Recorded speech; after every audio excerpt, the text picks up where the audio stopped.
दोस्तों पूरे 500 सालों के बाद बन रहा है दिव्य दुर्लभ संयोग 19 अगस्त 2023 दिन शनिवार हरियाली तीज। इस दिन चुपचाप गाय माता को खिला दें। ये एक छोटी सी चीज रोड़पति भी होंगे करोड़पति मिलेंगी। सभी संकटों और कष्टों से मुक्ति, मृत्युदंड, पितृदोष तुरंत होगा खत्म। पूरे साल आपके घर में ही भगवान भोलेनाथ जी के आशीर्वाद, श्री मां पार्वती के आशीर्वाद से भरे रहेंगे। अन्न धन के भंडार यूं कहें कि आपकी 7 पुश्तें तक करेंगी आपके रुपयों पैसों पर राज। दोस्तों 7 पीढ़ियों तक बैंक बैलेंस चला जाएगा, दुख दूर हो जाएंगे और सुख आपके कदमों में आ जाएंगे यदि आप यह एक छोटी सी चीज हरियाली तीज यानी कि 19 अगस्त को भगवान शिवजी और मां पार्वती को समर्पित हरियाली तीज, इस दिन ये एक चीज गाय माता खिला देते हैं तो दोस्तों समझ लेना आपके जीवन से जो भी दुख, दर्द, संकट, कष्ट है उन सभी से आपको छुटकारा मिल जाएगा। ये मानकर चलिए कि इतना दिव्य और दुर्लभ संयोग इस बार हरियाली तीज के दिन पड़ रहा है।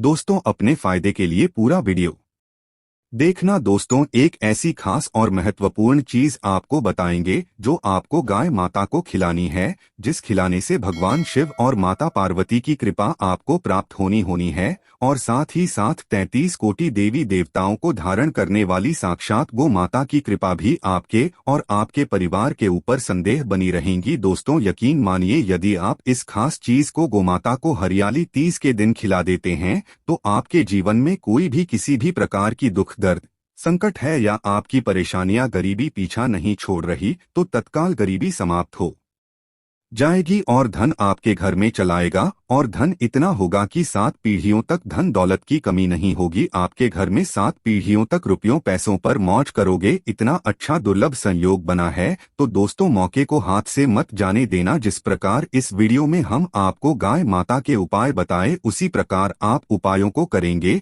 तो आपको 100% लाभ अवश्य मिलेगा। आप मालामाल हो जाओगे, गरीबी आपके जीवन से हमेशा के लिए खत्म हो जाएगी। तो दोस्तों अपने और अपने परिवार के फायदे के लिए वीडियो पूरा देखें। पूरा वीडियो देखकर ही जाएं और वीडियो पूरा देखेंगे तो आप कहेंगे वाकई में ये आपके लिए बहुत ही फायदेमंद वीडियो है। तो पूरा वीडियो देखकर ही जाना। अगर आपको लाभ प्राप्त करना है, भगवान शिव जी की कृपा प्राप्त करनी है, वो माता की कृपा प्राप्त करनी है तो दोस्तों वीडियो में बताते हैं। सबसे पहले तो आपसे रिक्वेस्ट करते हैं भगवान शिव मां पार्वती के सच्चे भक्त और 33 कोटि देवी देवताओं को धारण करने वाली गोमाता को मानने वाली वीडियो को लाइक करें सबसे पहली और कमेंट्स में सच्चे दिल से हर हर महादेव, जय मां पार्वती, जय गो माता अवश्य के, जिससे आपकी समस्त मनोकामनाएं शीघ्र अतिशीघ्र हो जाए। और वीडियो को ज्यादा से ज्यादा शेयर जरूर करना ताकि और लोग भी इस वीडियो का फायदा उठा सके। यदि इस वीडियो को आप शेयर करूंगी उनके द्वारा किए गए उपायों से जो लाभ मिलेगा उससे भी ज्यादा फिर आपको लाभ मिलेगा। तो इतना फायदा है, वीडियो को सिर्फ शुरू करें। अब बात करते हैं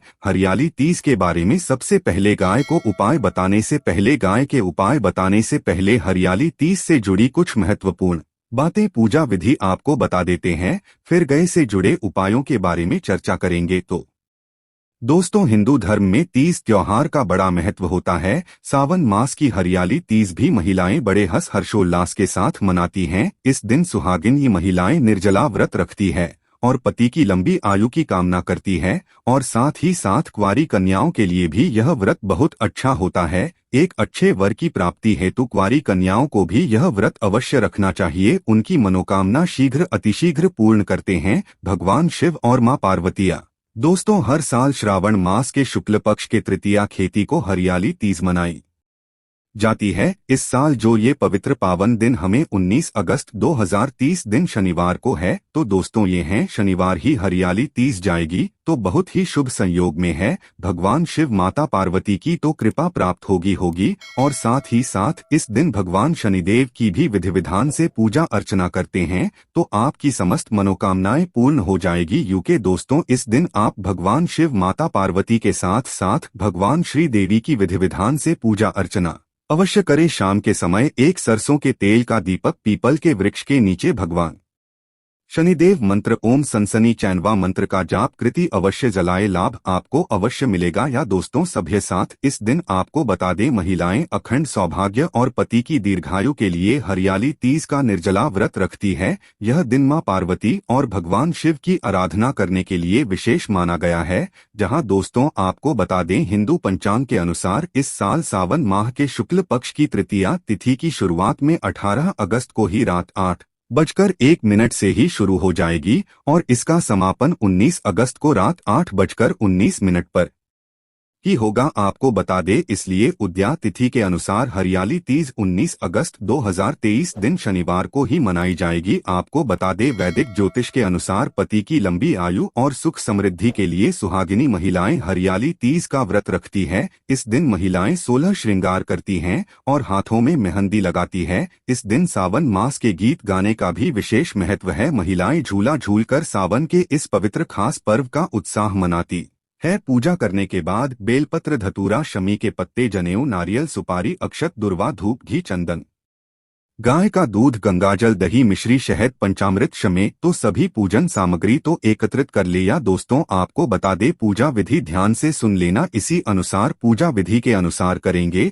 तो आपको 110% मिलेगा। भगवान शिव आपकी समस्त मनोकामना को पूर्ण कर देंगे। भगवान शिव मां पार्वती। तो दोस्तों आपको बता दें, हरियाली तीज के दिन आपको सुबह जल्दी उठें, सूरज से पहले उठें और नहाने के बाद साफ वस्त्र पहनें। अब एक चौकी पर पीला कपड़ा बिछाकर भगवान शिव और माता पार्वती की प्रतिमा को स्थापित कर ली। भगवान शिव और मां पार्वती की विधि विधान से पूजा अर्चना करें और मां पार्वती को 16 श्रृंगार का सामान अर्पित करें और पूजा के बाद हरियाली तीज की कथा जरूर सुननी और अंत में भगवान शिव व मां पार्वती समेत सभी देवी देवताओं की आरती अभी अवश्य करें। या सभी देवी देवताओं की आरती अवश्य करनी है, उनका आशीर्वाद आपको लेना है और कामना करनी है कि जो भी आपके जीवन में दुख, दर्द, संकट, कष्ट है, उन सभी से छुटकारा आपको मिली। जो गोली भी चली गलती होगी उसे माफ करे और इसके बाद आप अपनी यथाशक्ति सामर्थ्य के अनुसार जो आपसे बने अन्य धन, वस्त्र, गरीब और जरूरतमंद को दान करें। तो दोस्तों समझ लेना, आपका अच्छा दिन शुरू हो जाएगा। धनप्पन के कर्म करे, उसी समय से आपके दिन अच्छे शुरू हो जाएगी। यूं मान लिया वन श्री माता पार्वती स्वस्थ मोगाम्बो कर देगी। और दोस्तों अब बात करें, क्या आपको गाय से जुड़े कौन कौन से उपाय करने हरियाली तीज यानी 19 अगस्त को, जिससे भगवान शिव माता पार्वती को प्रसन्न होकर समस्त मनोकामनाओं को पूर्ण करती है और आपकी धार्मिक अन्न धन के भंडार भरे। साथ वीडियो तक धन दौलत की कमी ना हो और 33 कोटि देवी देवताओं को धारण करने वाली गोमाता की भी कृपा आपके परिवार पर बनी रहे और आपके घर में कभी भी किसी प्रकार की कमी ना हो। तो दोस्तों ध्यान से सुनना, जिस प्रकार उपाय बताए उसी प्रकार करना। चलिए शुरू करते हैं। बूंद बूंद से उपाय आपको हरियाली तीज के दिन अवश्य करनी चाहिए। दोस्तों सनातन परंपरा में गाय, गंगा और गायत्री का बहुत ज्यादा धार्मिक महत्व है। मान्यता है कि दो माता के शरीर पर 33 कोटि देवी देवताओं का वास होता है। गोमाता की सेवा एवं पूजा करने वाले जातक पर इन सभी देवी देवताओं की कृपा बरसती है। गोसेवा से न सिर्फ इस जन्म के बल्कि पूर्व जन्म के भी दोस्तों दूर हो जाते हैं। प्रत्येक सुबह जब आपके घर में भोजन बनना प्रारंभ हो तो सबसे पहले बनाई गई रोटी को आप गोमाता के नाम से निकाल दें और भोजन करने से पूर्व गोमाता को इस रोटी को खिलाएं। यदि संभव हो तो काली गाय को खिलाएं। यदि काली गाय ना मिले तो सफेद गाय को भी आप ला सकते हैं। प्रत्येक पूजा और मांगलिक कार्य में गोमाता या उनसे जुड़ी चीजें जैसे गाय का गोबर, गोमूत्र, गाय का दूध अथवा गाय के दूध से बना घी अवश्य शामिल करें। इससे आपको पुण्य की प्राप्ति होगी। सनातन परंपरा के अनुसार जिस घर में गाय होती है उस घर से जुड़े सभी वास्तु दोस्तों स्वतः ही समाप्त हो जाते हैं। किसी भी पूजा में गाय से प्राप्त पंचगव्य युद्ध सिद्धार्थ का उपयोग अवश्य शामिल करें, क्योंकि 95 के बिना कोई भी पूजा पाठ और हवन सफल नहीं होता। या दोस्तों वो कृपा पाने के लिए प्रतिदिन, सप्ताह अथवा महीने में परिवार समेत एक बार वो साला जाने का नियम जरूर बनाएं और वहां गायों को हरा चारा जरूर खिलाएं। इससे आपको शुभ फलों की प्राप्ति होगी और साथ ही साथ गोसेवा और वो पूजा से 9 ग्रह शांत हो जाते हैं और इनसे जुड़े 200 का निदान हो जाता है। गर्मियों में गोमाता को पानी पिलाएं और सर्दी में गोमाता को गुड़ अवश्य खिलाएं। ये ध्यान रखें कि गर्मियों में गाय को गुड़ न खिलाएं। अनेक देवी देवताओं को अपने शरीर पर धारण करने वाली गोमाता से जुड़े कई शुभ और अशुभ संकेत भी होते हैं। मसलन गाय का दूध दुहते समय यदि गाय ठोकर मार दे और सारा दूध बिखर जाए तो अपशगुन होता है। यदि कोई यात्रा पर निकल रहा हो और गाय अपने बछड़े को दूध पिलाती सामने आ जाए तो निश्चित रूप से जिस यात्रा के लिए आप निकले हैं वे यात्रा आपके लिए अवश्य ही सफल होगी और वह काम जिसके लिए आप निकले हैं वे अवश्य ही पूर्ण होगा। यात्रा पर जाते समय बाईं ओर गाय की आवाज आना और रात्रि में गाय की ओंकार करना भी शुरू होता है। दोस्तों, साथ ही साथ गाय के साथ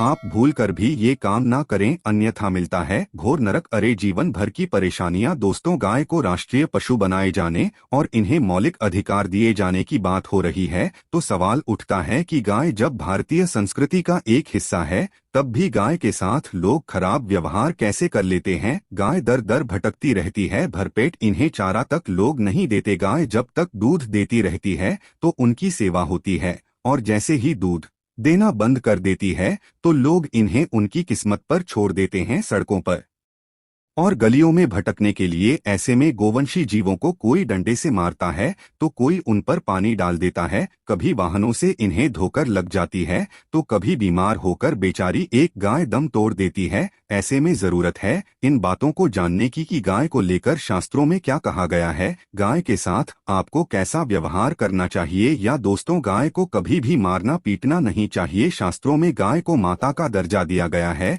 गाय को मारने पीटने वाला माता को मारने पीटने वाले के समान बाप का भागी माना जाता है। ऐसे घरों को नरक लोक में वर्षों तक कष्ट भोगना पड़ता है, अगले जन्म पशु योनि में मिलता है। कथा है कि गौतम मुनि ने गलती से गाय को डंडा मार दिया था जिससे गाय की मृत्यु हो गई थी और इस पाप से मुक्ति के लिए इन्हें वर्षों तक तपस्या करनी पड़ी। भगवान श्री कृष्ण जी ने बैल स्वरूप में आए वृतासुर का वध कर दिया था जिससे मुक्ति के लिए भगवान श्री कृष्ण को संपूर्ण तीर्थों को एक कुंड में बुलाना पड़ा और इस कुंड में स्नान से वह पाप मुक्त हो गई थी। या दोस्तों, साथ के साथ जो लोग पानी पी रही गाय को भगाते हैं वे घोर पापी के भागी बनकर नरक भोगते हैं, ऐसा पुराण में बताया गया है। जबकि दो लोग गाय के लिए प्याऊ और चारा बनवाते हैं वह महाभाग्यवान होते हैं। ऐसे लोग घोर पाप से मुक्त होकर स्वर्ग पा जाते हैं और बड़े ही धनवान कुल में जन्म लेकर सुख भोगते हैं। और साथ ही साथ आराम कर रही गाय को कष्ट देकर कभी भी उठाना नहीं चाहिए। कहते हैं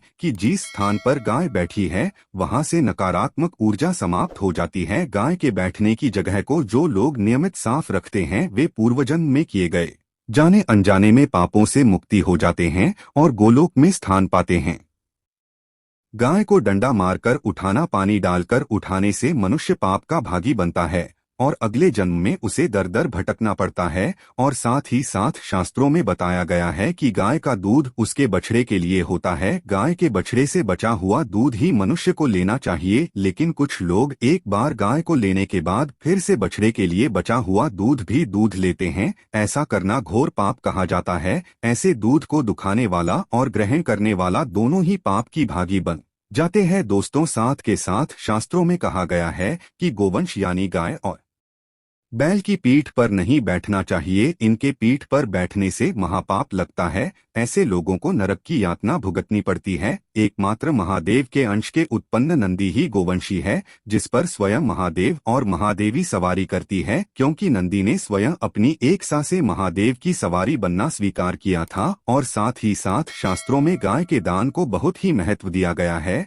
लेकिन ऐसी गाय का दान कभी नहीं करना चाहिए जो बूढ़ी और बीमार हो। कठोपनिषद में नचिकेता की कथा भी इस संदर्भ में है कि जिस नचिकेता ने पिता द्वारा बूढ़ी गाय को दान करने पर आपत्ति जताई थी, दूध देने वाली और बछड़े सहित जो लोग गाय का दान करते हैं वह महान पुण्य को प्राप्त करके स्वर्ग में इस स्थान पाते हैं। दूसरों, साथ ही साथ सूर्य, चंद्र, मंगल या शुक्र की युति राहु से हो तो पितृदोष होता है। यह भी मान्यता है कि सूर्य का संबंध पिता से, मंगल का संबंध रक्त से होने के कारण सूर्य यदि शनि, राहु या केतु के साथ स्थित हो या दृष्टि संबंधी हो तथा मंगल की युति राहु या केतु से हो तो पितृदोष होता है। इस दोष से जीवन संघर्ष में बन जाता है। यदि पितृदोष हो तो गाय को प्रतिदिन या किसी भी एकादशी को या किसी पूर्णिमा के दिन या अमावस्या को रोटी गुड़ चारा आदि खिलाने से पितृ दूर से समाप्त हो जाता है। साथ ही साथ देसी गाय की पीठ पर जो खुद को बड़ा होता है वह बृहस्पति गुरु हैं। आठ जन्मपत्री में यदि बृहस्पति अपनी नीच राशि मकर में हो या अशुभ स्थिति में हो तो देसी गाय के इस बृहस्पति भाग शिवलिंग रूपी कुबेर के दर्शन करने चाहिए। गुण तथा चने की दाल रखकर गाय को रोटी भी दे, इससे आप उस शुभ फलों की प्राप्ति होगी। और साथ ही साथ यदि आप रास्ते में जा रहे हो और सामने से गोमाता आती हुई दिखाई दे तो गोमाता को आप अपनी दाहिनी ओर से जाने देना चाहिए। आपकी यात्रा अवश्य ही सफल होगी। और साथ ही साथ ये संकेत भी जान ले, यदि आप यात्रा पर जा रहे हैं और सामने आपके गाय पड़ जाए अथवा अपने बछड़े को दूध पिलाती हुई सामने गाय दिखाई दिए जाए तो समझ जाना कि वह यात्रा आपके लिए अवश्य ही सफल होगी। और साथ ही साथ जिस घर में गाय होती है उसमें वास्तुदोष स्वतः ही समाप्त हो जाता है। और साथ ही साथ आपको बता दें कि गाय को आप जो भी रोटी बनाए प्रतिदिन ताज़ी रोटी ही बनाए। गाय को अगर आपने रोटी बनाई है तो कोशिश करें कि उस रोटी को आप तुरंत ही गाय को दे दें। अगर आप उस रोटी को रख देंगे और उस रोटी को अगले दिन देंगे तो वह रोटी बासी मानी जाएगी। गाय को कभी भी बासी रोटी ना दे, इससे घर में नकारात्मक ऊर्जा वास करती है और जो भी कार्य आपके बनने वाले होंगे वे कार्य भी आपके बिल्कुल भी नहीं बनेंगे। इससे आपके घर में हमेशा दर्द बढ़ता का वास रहेगा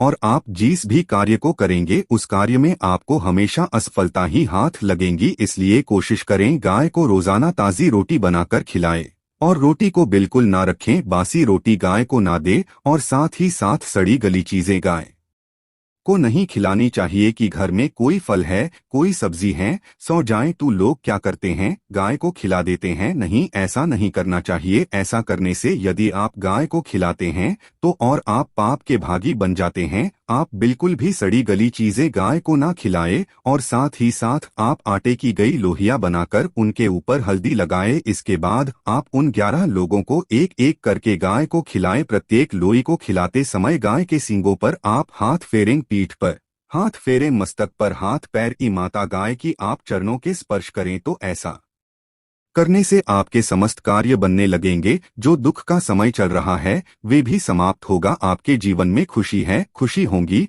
और एक बार आप 7 बार गाय की कर लें तो आपके समस्त कार्य पूर्ण होंगे। और साथ ही साथ आप गाय को जब भी रोटी दे रोटी पर या तो आप थोड़ी हल्दी लगा ले या थोड़ा रख लें। अगर गुड़ ना हो तो आप थोड़ा मिश्री रख सकते हैं, थोड़ा घी रख सकते हैं। या दोस्तों, गाय को कभी भी सूखी रोटी ना खिलाए। सूखी का मतलब गाय के जो रोटी रखें खिलाए उस पर कुछ ना कुछ रखकर खिलाए। हल्दी रख ले, गुड़ रख ले, मिश्री घी अब जो भी रख ले, मतलब खाली रोटी नहीं खिलानी है। ध्यान इस बात का रखें जब भी आपको सुबह फलों की प्राप्ति होगी। या दोस्तों, ये थे गाय से जुड़े कुछ महत्वपूर्ण उपाय, कुछ बातें जिन्हें आपको ध्यान में जरूर रखना चाहिए। या दोस्तों, वीडियो अच्छी लगी हो तो वीडियो को लाइक करें, ज्यादा से ज्यादा अपने दोस्तों में शेयर करें। चैनल पर नहीं है तो सब्सक्राइब करें। जय महाकाल।